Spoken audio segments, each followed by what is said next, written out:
A promoter is somebody who's not the incorporator or necessarily even a shareholder of a company. A promoter of a corporation is somebody who organizes the start of the corporation and negotiates to enter into the contracts that the corporation will need to do business. Now, of course, the promoter could be a future shareholder of a company, and very often is, but a promoter essentially is somebody who acts before the corporation exists on its behalf. Sometimes the promoter will find the initial investors of the company. Now, really, the question is, are the promoters liable for the debts of the company that will arise? Because the whole idea of the promoter is to organize contracts on behalf of the company, but when the company actually starts doing business and starts to exist, the theory is that the company would take over its own debts and the promoter would no longer be liable.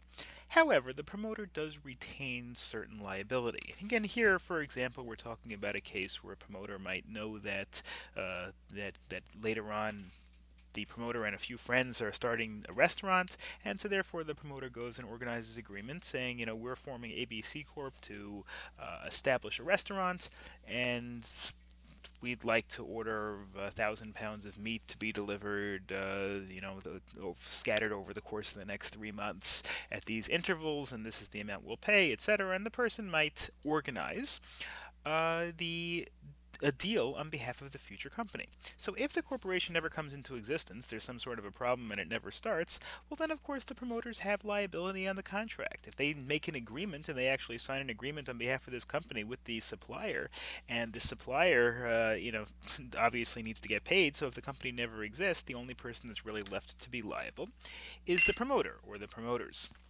If the company does come into existence, well, then the understanding, assuming the vendor, the other party, knew that it was just being entered into on behalf of a company, the understanding is that it will be the company that will retain the ultimate liability, and therefore the promoter is no longer personally liable unless the contract itself said that the promoter retains liability. So if Joe negotiates a contract with the vendor on behalf of ABC Corp before it's even formed, and then ABC Corp is being formed, the assumption is that ABC Corp will be liable and not Joe personally. On the other hand, if the contract with the supplier says that Joe has to retain personal liability, maybe that's the only way the other party would sign, as if Joe guaranteed personal liability, or for whatever reason, if Joe agreed to remain personally liable, then of course Joe does remain personally liable.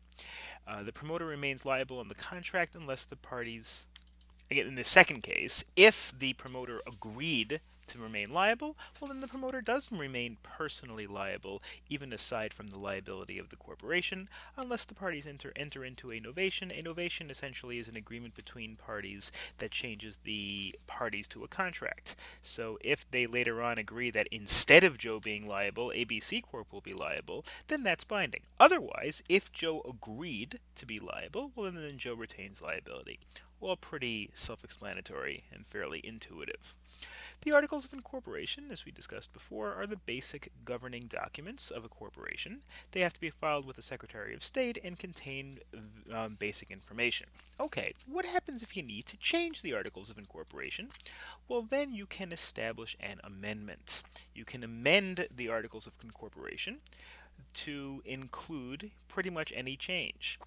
It has to show that the board of directors adopted a resolution recommending an amendment, and then the shareholders are the ones that actually make this decision. If it's amended to change, for example, the number of shares that could be distributed, the purpose of the company, or pretty much anything else that's in the articles can be amended.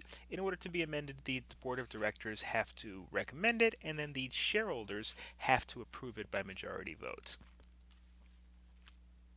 In terms of the status of a corporation, well, here we have reference to the RMBCA, which is the Revised Model Business Corporation Act. And that's one of these model rules similar to the Uniform Partnership Act or the Uniform Commercial Code or the Uniform Limited Liability Company Act, like we discussed before. And that provides that corporate existence begins within the Articles of Incorporation are filed. That, of course, is important in terms of liability. Who is going to be liable? When can this company actually sue or be sued? When can this company enter into a contract? When can this company be liable? In other words, if the employee of the corporation commits a tort, well, then the tort could be sued, but that only applies if the company actually existed at the time the tort was committed. If the articles hadn't been filed yet, well, then the individual who committed the tort, the individual who caused the damage, could be personally sued, but the corporation can't be sued because the corporation didn't exist at the time that the tort was committed. So, the filing of the Articles of Incorporation is proof that the corporation exists as of the time they were filed. As of that, only the state can challenge the status of the corporation. In other words, it is presumed that this corporation now exists as a separate legal entity. The purpose of a corporation, as we discussed before, can be pretty much anything, and most articles, or many articles, of incorporation contain a general purpose clause, which says that the corporation can engage in pretty much any legal activity.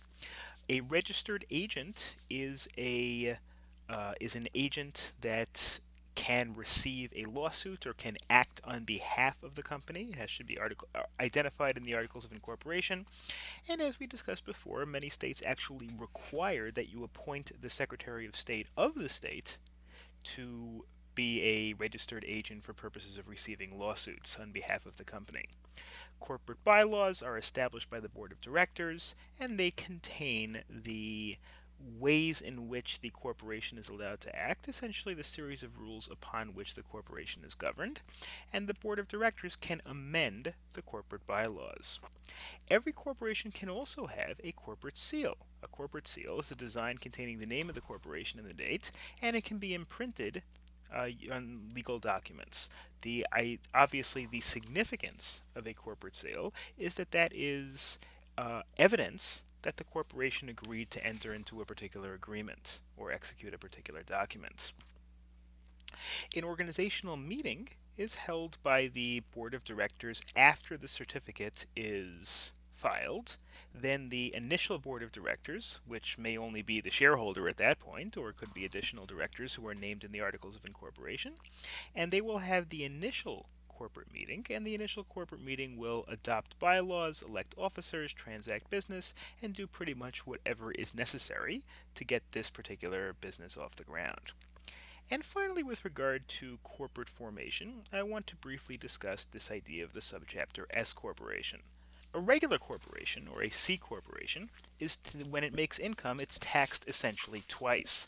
When the company makes money, when the C corporation, when a regular corporation makes money, it has to file its own Form 1120, which is a corporate tax return, and it has to pay income tax. And then when it takes its profits and distributes its profits to the shareholders as dividends, well, then the shareholder has to pay a dividend tax, which is really just a form of an income tax. If there is a small corporation that doesn't want to have double tax, federal law allows you to instead elect to be treated as what is called a subchapter S corporation. And this avoids this double taxation. So there are certain requirements of a subchapter S corporation. Only individuals can be shareholders. There cannot be more than 100 shareholders. All the shareholders have to be United States residents and not foreign citizens. So there are certain requirements to be a corporation. Essentially, if you're a really big business or if you're traded on the open market, you cannot elect to be considered an S corporation. Microsoft can't elect to be considered an S corporation, but a smaller company that meets the requirements of the Internal Revenue Code can elect to be treated as an S corporation. The way you do it is by filing an IRS Form 2553, which is a document that says that you want to elect to be treated as an S corporation.